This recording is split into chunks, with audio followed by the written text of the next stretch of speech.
Ravi de vous retrouver pour ce nouveau numéro du Dessous des cartes. Notre photo du jour nous emmène à Tripoli le 24 décembre 2021. Des habitants sont descendus dans la rue célébrer le 70e anniversaire de l'indépendance de la Libye. 10 ans après la chute de Kadhafi, on y voit les apparences d'un État-nation, d'une capitale, d'un peuple réuni autour d'un même drapeau. Sauf qu'on va le voir dans cette émission, la Libye post-Kadhafi, c'est en fait au moins deux Libyes. La Libye officielle, légale, reconnue par la communauté internationale, avec un gouvernement national.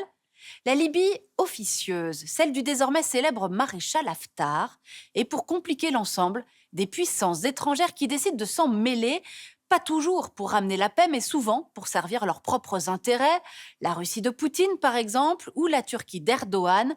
Le tout dans un pays, la Libye, stratégique, on le sait, pour la maîtrise des flux migratoires vers l'Europe, des trafics en tout genre et de la sécurité au Sahel. Alors démêler le chaos libyen quand le monde entier s'en mêle, c'est ce qu'on va essayer de faire aujourd'hui avec nos cartes. La Libye est un grand pays d'Afrique du Nord par sa superficie. Elle s'étend sur 1,8 million de kilomètres carrés, se situe à l'est du Maghreb et voisine avec la Tunisie, mais aussi avec l'Algérie. Plus au sud, la Libye est ouverte sur les pays de la bande sahélienne, avec le Niger, le Tchad et le Soudan. À l'est se trouve l'Égypte, au nord enfin, l'île de Malte et l'Italie. La Libye a une population estimée à près de 7 millions d'habitants, qui se concentrent sur les côtes, l'intérieur du pays étant quasiment désertique. Cette répartition est notamment liée à la géographie des richesses de son sous-sol, puisque la Libye dispose de réserves d'eau ou encore d'or dans le massif du Tibesti. Mais surtout, la Libye regorge de pétrole et de gaz. Le pays est donc riche, mais les particularités de la société libyenne en font une nation profondément divisée. Les Libyens sont en majorité de confession musulmane sunnite. La plupart est de culture arabe, mais on trouve aussi en Libye des communautés Toubou, Touareg et Amazigh, auxquelles il faut ajouter le facteur tribal extrêmement fort en Libye, comme on le verra plus tard. Mais surtout, la Libye est composée de trois grandes provinces historiques. La Cyrénaïque à l'est, la Tripolitaine à l'ouest et le Fezzan au sud, trois régions que ni le roi Idriss, roi de Libye de 1951 à 1969, ni même Kadhafi, 1969-2011, n'ont réussi à fédérer au sein d'un État libyen uni. Il faut dire que sous Kadhafi, l'État libyen n'a jamais vraiment existé. La Libye ne connaît alors ni État ni démocratie, la société civile est étouffée et les alliances tribales prévalent sur les institutions comme l'armée. Quand Kadhafi meurt le 20 octobre 2011, c'est donc logiquement tout un pays qui s'effondre, avec très vite le retour des milices armées et des logiques tribales, mais surtout une division du pays en trois grandes provinces rivales, et c'est ce qu'on va voir maintenant. À l'ouest d'abord, où se trouve la capitale Tripoli, c'est le pouvoir officiel qui est installé depuis 2011. Le gouvernement est l'interlocuteur de la communauté internationale. De 2016 à 2021, Fayez al-Sarraj, fils d'un ancien ministre libyen du roi Idriss, devient ainsi Premier ministre. Mais en 5 ans de pouvoir, et en dépit de sa personnalité jugée consensuelle, Sarraj ne parvient pas à unifier les institutions libyennes. Son successeur, le Premier ministre Abdelhamid Beiba, est quant à lui désigné en février 2021 à l'issue du Forum du dialogue politique libyen censé rassembler désormais toutes les forces libyennes. Mais dans les faits, son autorité reste très vite contestée par les milices, à commencer par celles de Tripoli et de Misrata, mais aussi par une autre autorité concurrente basée dans l'autre grande province libyenne, la Cyrénaïque du maréchal Haftar, à laquelle on va s'intéresser maintenant. Depuis 2014, Haftar est l'homme fort de la Cyrénaïque. Figure militaire, il a participé au coup d'État contre le roi Idriss qui a porté Kadhafi au pouvoir, même si les deux hommes se sont ensuite éloignés. Khalifa Haftar est fait prisonnier en 1987 par les forces tchadiennes dans le cadre du conflit qui oppose le Tchad à la Libye pour le contrôle de la bande contestée d'Aouzou. Exilé ensuite aux États-Unis, dont il acquiert la nationalité en 1990, Haftar revient en Libye avec la révolution de 2011.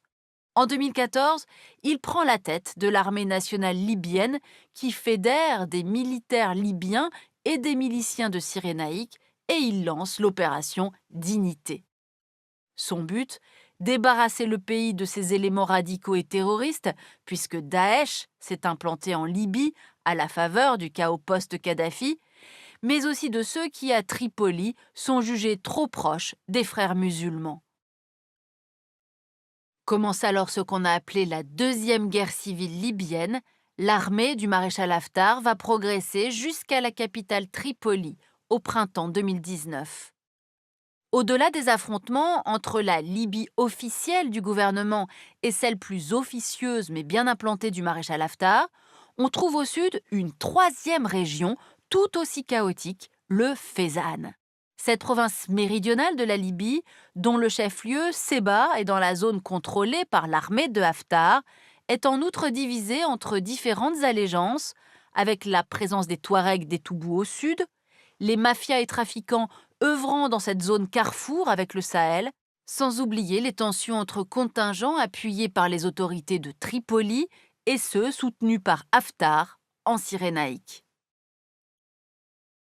Voilà, schématiquement, fin 2021, on se trouvait donc face à un pays profondément divisé, avec un gouvernement d'entente nationale contrôlant la Tripolitaine, mais sans parvenir à rassembler l'ensemble des Libyens, la Cyrénaïque aux mains des forces du maréchal Haftar, et ces deux pôles qui essayent de dominer le Fezzan, une situation d'autant plus complexe que nombre de puissances étrangères s'en mêlent, et c'est ce qu'on va voir maintenant. Et pour commencer, il faut dire que le chaos libyen est d'abord un échec pour le multilatéralisme. Pourtant, l'ONU n'a pas ménagé ses efforts pour accompagner la Libye dans sa transition. De plus, l'Union africaine, le Maroc, mais aussi l'Italie, la France ou encore l'Allemagne, sans oublier la Russie, ont accueilli divers sommets dans l'intention de rapprocher les points de vue entre protagonistes.